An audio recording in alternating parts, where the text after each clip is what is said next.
Rodrigue est la plus petite île des Mascareilles. Perdue au milieu de l'océan Indien à 600 km à l'est de Maurice, elle a gardé, grâce à son éloignement, toute son authenticité. Lorsque l'on découvre l'île, rapidement un charme singulier se dégage. Un sentiment de douceur dû à un art de vivre typiquement rodriguais. On a l'impression que l'île est à l'abri du temps et des excès de la civilisation occidentale pour l'éternité. Et pourtant, comme partout sur la planète, Rodrigue est confronté au dilemme du développement. Mais ici, la population a pris conscience que son bonheur réside dans l'authenticité de sa culture. Fermement décidés à la conserver intacte, les Rodriguais la considèrent comme étant un joyau de l'océan Indien. Mais le challenge est de taille. Pour comprendre l'enjeu auquel est confronté Rodrigue, il faut remonter à l'histoire de sa culture, de sa musique et de son identité. Un journaliste historien, Mémoire vive de l'île, raconte l'histoire de la colonisation et du chemin qu'il aura fallu parcourir pour qu'une certaine prise de conscience collective se fasse. Rodrigue doit son nom au navigateur portugais Don Diego Rodrigues, qui est passé dans l'océan Indien entre le 4 et le 9 février 1528. Diego Rodrigues lui-même n'est jamais débarqué à Rodrigue. Il est simplement passé, il a vu l'île et il a donné son nom à l'île. Et depuis sa découverte, l'île est restée négligée parce que l'île se trouve dans une région du sud-ouest de l'océan Indien qui est fréquemment visitée par les cyclones. La première tentative de colonisation de Rodrigue fut effectuée après la révocation de l'édit de Nantes et il a fallu à cette époque que plus de 300 000 Français quittent la France pour aller chercher refuge dans d'autres pays. Il y avait un certain amiral Henri Duquesne qui avait décidé d'organiser une expédition afin de venir coloniser l'île d'Éden, aujourd'hui connue comme île de la Réunion. Et Henri Duquesne avait un groupe d'amis. Leur mission, c'était venir dans l'océan Indien, prendre possession de l'île d'Éden et de s'y établir. L'expédition eut lieu et fut dirigée par un certain François Legat de la Fougère. Mais malheureusement, quand ils accostèrent l'île de la Réunion, l'île d'Éden, l'île était déjà occupée par les Français et ils décidèrent donc de se diriger vers Rodrigue. C'est ainsi qu'ils arrivaient à Rodrigue le 30 avril 1691 et y restèrent pendant 2 années.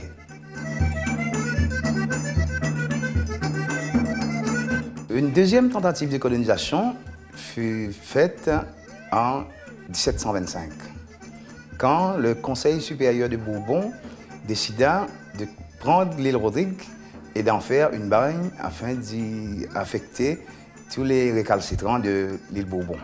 L'île allait gagner une certaine importance avec la nomination en 1735 de François-Marie de la Bourdonnais, qui devenait premier gouverneur de l'île Maurice.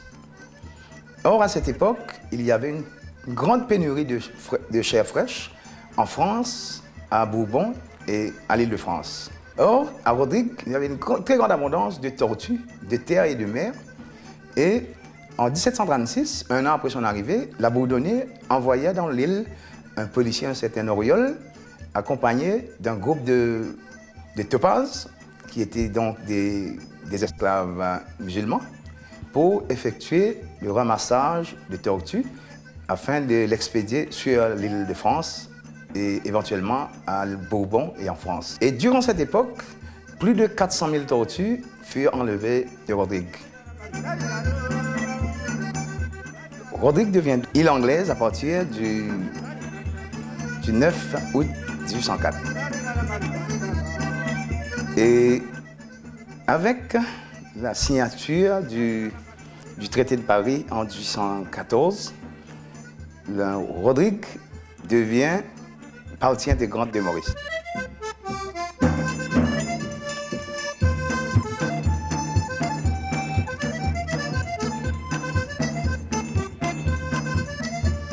Oh, l'île est gardée comme ça jusqu'à le début du XXe siècle, la fin du XIXe et le début du XXe siècle.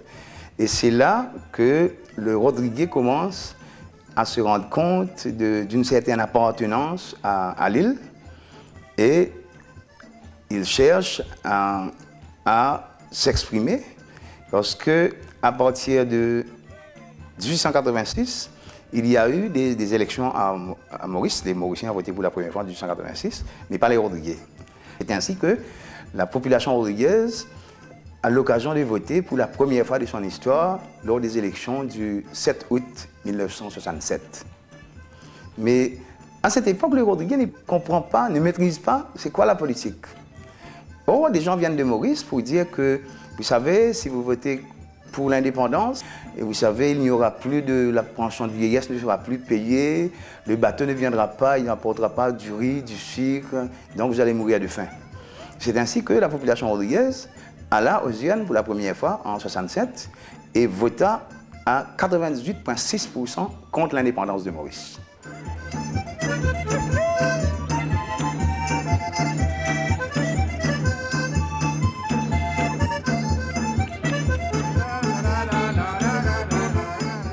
Donc il y a eu, justement, dans la fin des années 70, le revivalisme culturel de Rodrigue et une revalorisation de toutes les formes de culture, principalement les musiques, la gastronomie et tout.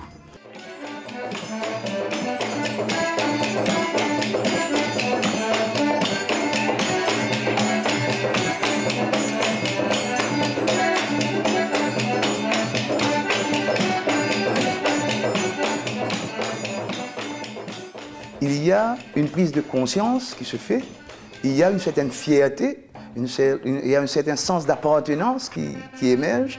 Donc le Rodriguais se sent propriétaire de son pays et commence à s'organiser pour protéger son pays parce qu'à ce moment, il sent que c'est lui qui a la responsabilité d'œuvrer pour l'avancement de son pays.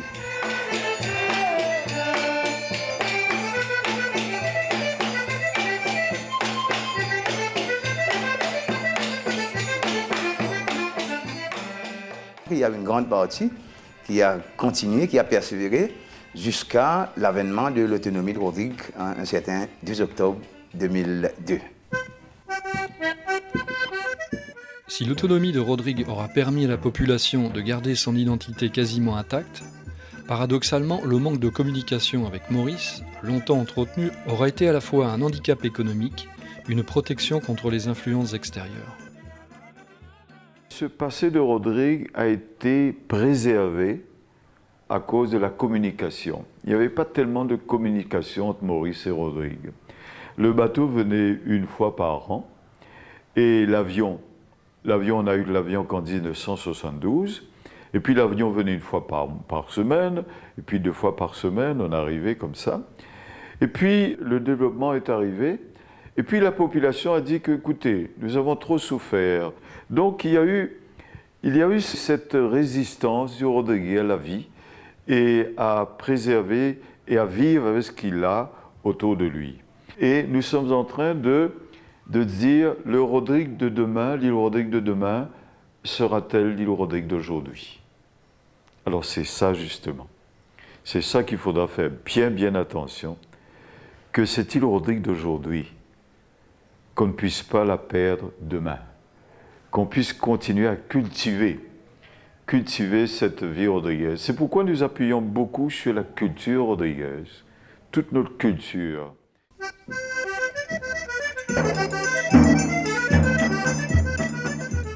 La culture rodriguaise est issue d'un mélange de populations venues d'Europe et d'Afrique. Je m'interroge sur la période d'esclavage. Quelles ont été les conséquences? Il y a depuis l'année 2005 un monument aux esclaves et on a réaménagé un cimetière d'esclaves parce que c'est là qu'étaient enterrés les esclaves. Rodrigue, personnellement pour moi, Rodrigue n'a jamais connu l'esclavage parce qu'il n'y a jamais eu la traite négrière comme ça a été fait dans le monde entier, n'a jamais touché Rodrigue directement parce que à Rodrigue, l'esclave, je dis mais l'esclave entre guillemets parce que je considère quelqu'un esclave de par son statut, comme il est écrit dans le Code noir.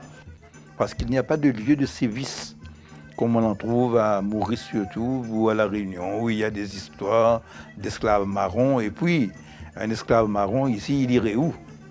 Rodrigue étant petite. Mais à l'abolition, les gens se sont dispersés un peu à travers Rodrigue. Ils ont pris des terres, ils ont construit les huttes auprès des ruisseaux, ils sont installés un peu au bord des mers, ils ont pêché pour vivre. Ce qui explique que maintenant, quelqu'un qui est allé s'installer le plus loin possible d'un autre pour pouvoir s'adonner à l'élevage, pour des pâturages, et puis il a eu des enfants, donc qui a planté sa maison, leur maison un peu autour de la sienne.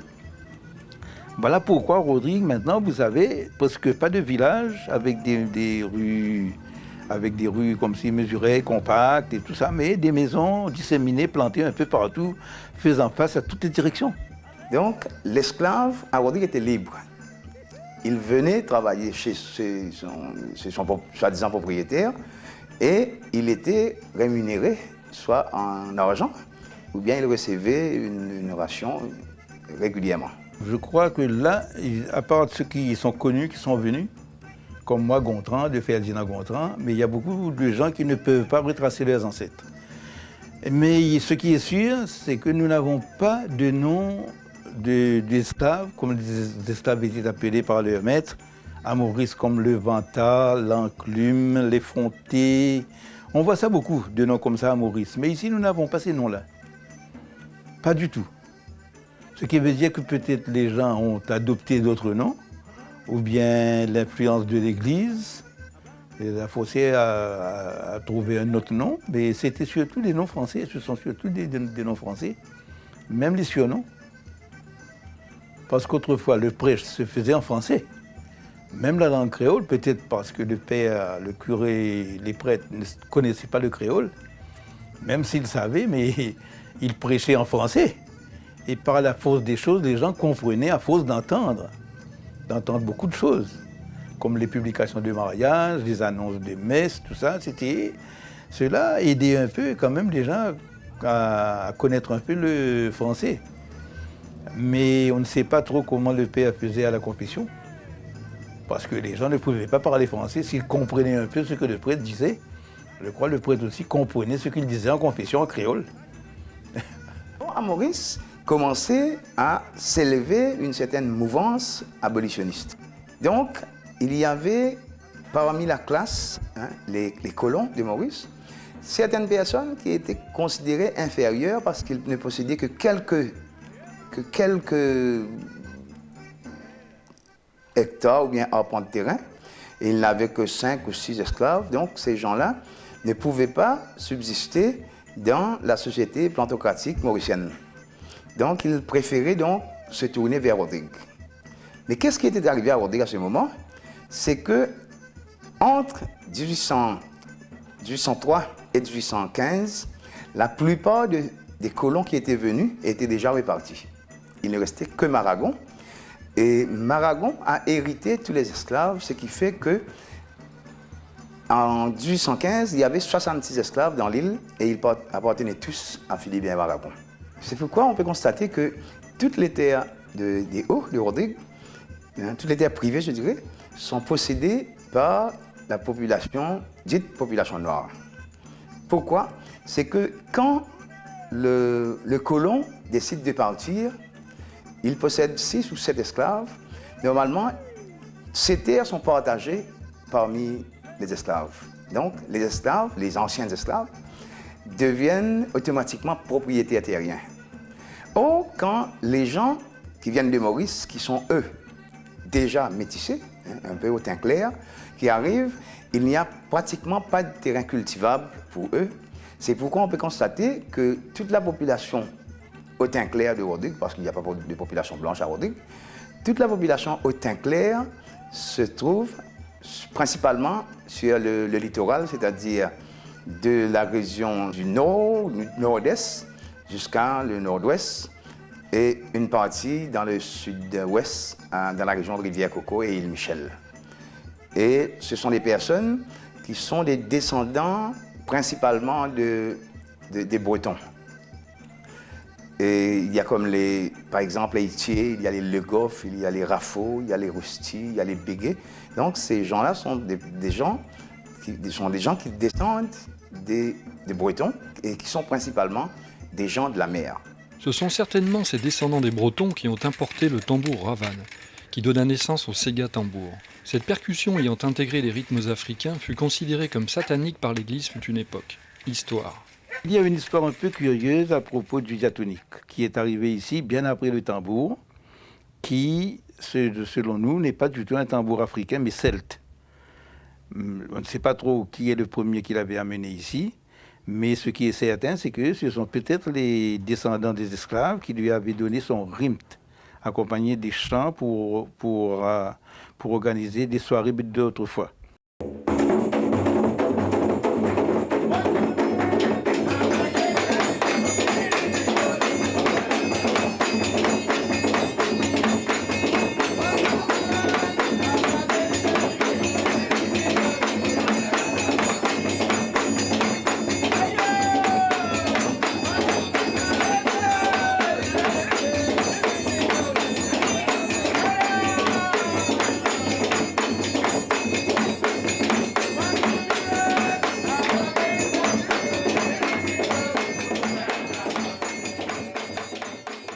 Comme l'accordéon diatonique, lui, était accepté par le clergé. Mais le tambour, lui, était banni pour ainsi dire. Mais le tambour, lui, assurait un peu les balles du samedi soir. Sega tambour, avec les compositions, il fallait trouver des chants pour accompagner un peu ce Sega. Donc voilà pourquoi il y a eu des compositions, des gens qui composaient les autres, comme on les appelait, qui mettaient de haut leur travers, leur souffrance et tout ce que vous voulez, les travers des femmes un peu aux mœurs légères, les hommes qui allaient, c'était tout ça qu'on composait pour le Sega du samedi soir, auquel assistaient beaucoup d'hommes mariés qui délaissaient leurs femmes et progéniture pour aller à ce Sega pour passer un peu de bon temps. Et le lendemain, n'allait pas à la messe. Voilà pourquoi c'était très décrié par les curés d'Allo, qui étaient européens, qui vouaient les adeptes au feu de l'enfer, parce que c'était un instrument satanique du démon qui empêchait les chrétiens de faire leurs devoirs religieux le dimanche, parce qu'il a inventé cet instrument justement pour ça.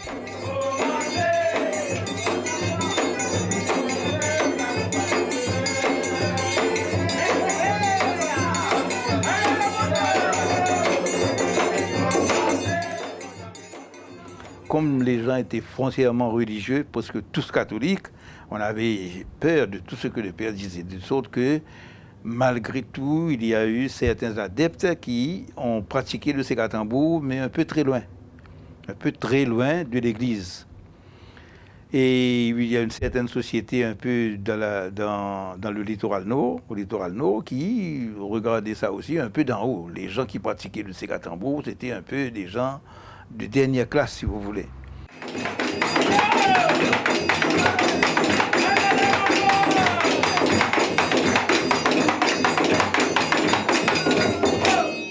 Finalement, il y a eu ce mariage du tambour et de l'accordéon.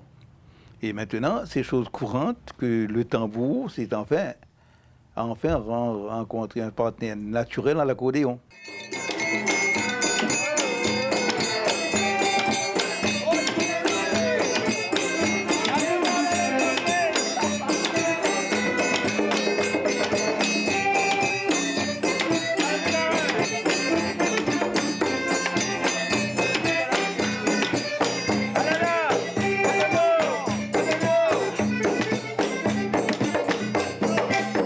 L'accordéon diatonique a quand même une histoire. Nous avons pu préserver cet accordéon soit par notre pauvreté, lorsque le chromatique a fait son apparition dans les années 40, pendant la guerre, personne n'a pu en acheter.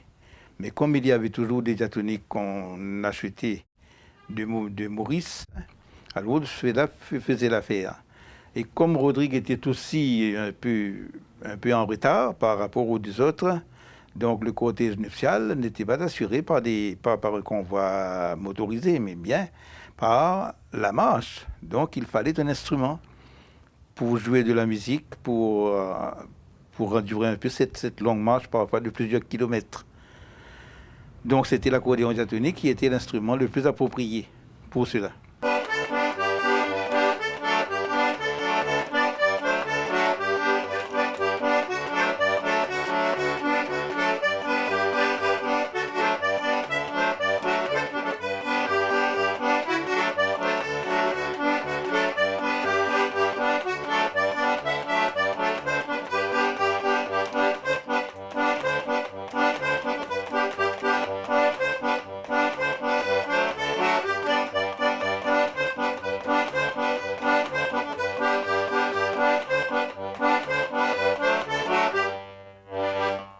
l'accordéon a le mérite au moins des gens qui jouent, ils se souviennent des airs de leur jeunesse, ils jouent, les autres entendent, ils copient, ils font un peu la même chose, sans partition naturellement.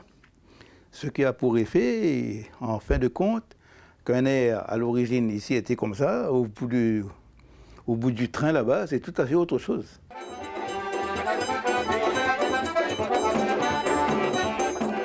Aujourd'hui, Rodrigue s'est organisé pour que perdure le Sega Tambour. Marlin Augustin, musicien emblématique de l'île, en est un des ardents défenseurs. Rodrigue, l'accordéon, c'est une île d'accordéon.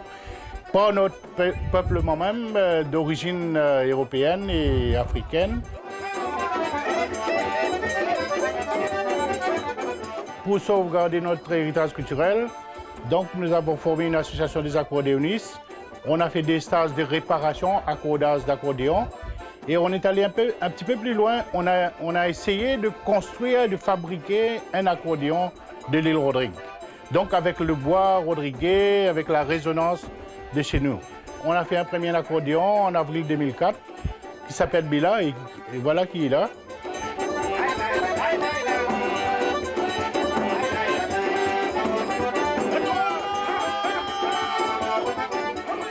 Si je peux me permettre de dire qu'à Rodrigue, cette culture est ancrée dans les gens, dans les veines des gens. C'est héréditaire, de famille en famille.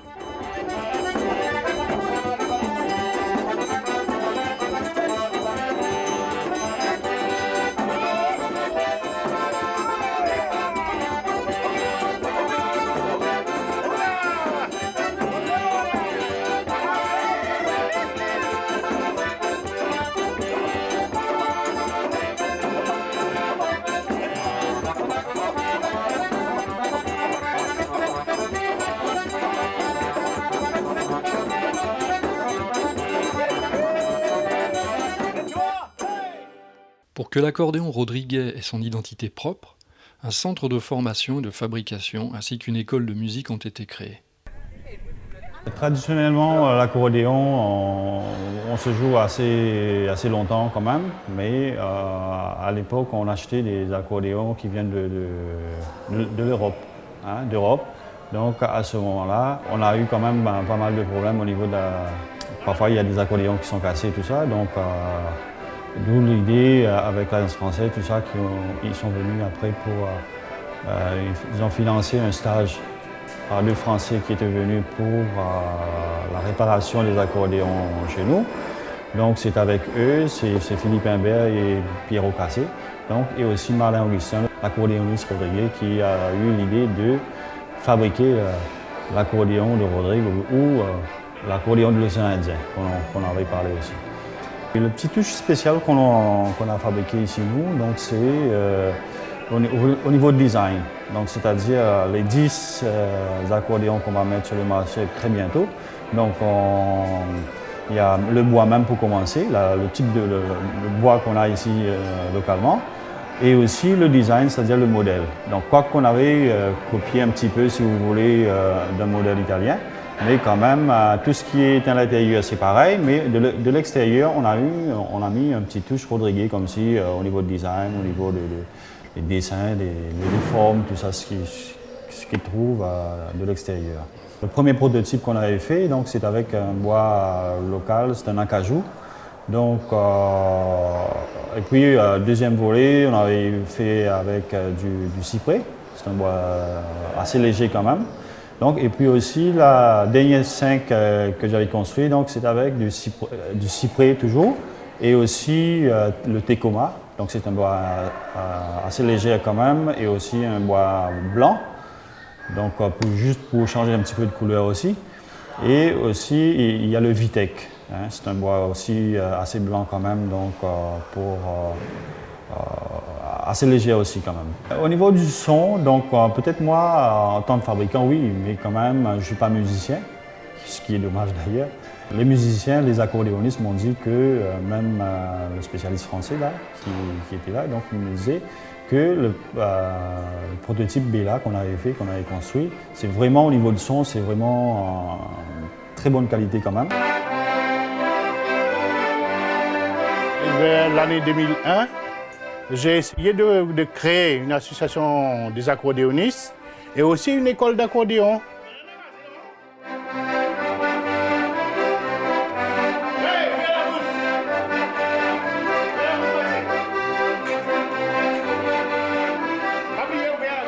L'école d'accordéon, vu que nos accordéonistes sont des vieux, donc on a essayé de commencer à former des jeunes.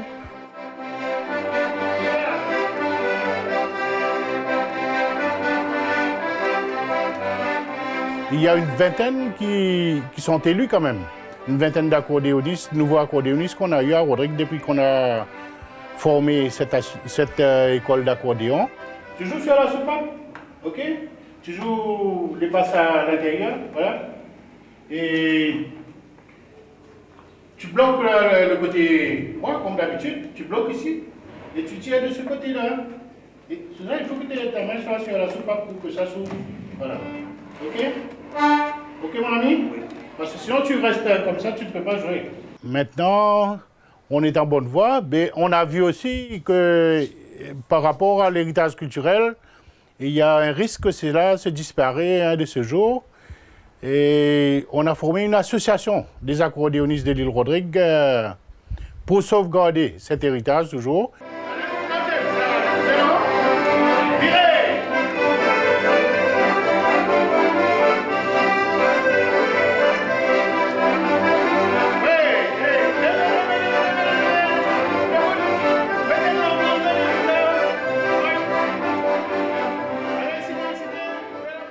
Donc, on a essayé de réparer tous les vieux instruments, mettre les instruments en état. Et que voilà maintenant, on a des accordéons qui sont en état, qu'on peut jouer une dizaine d'accordéons, une vingtaine d'accordéons en même temps parce que c'est accordé.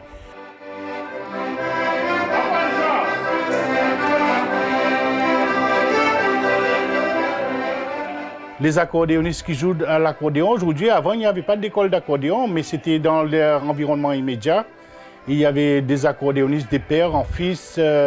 Moi, dans ma famille, il y avait mon grand-père, mon père, les tantes, les oncles qui jouaient. Donc, c'était ça qui a été transmis par la famille. Et voilà.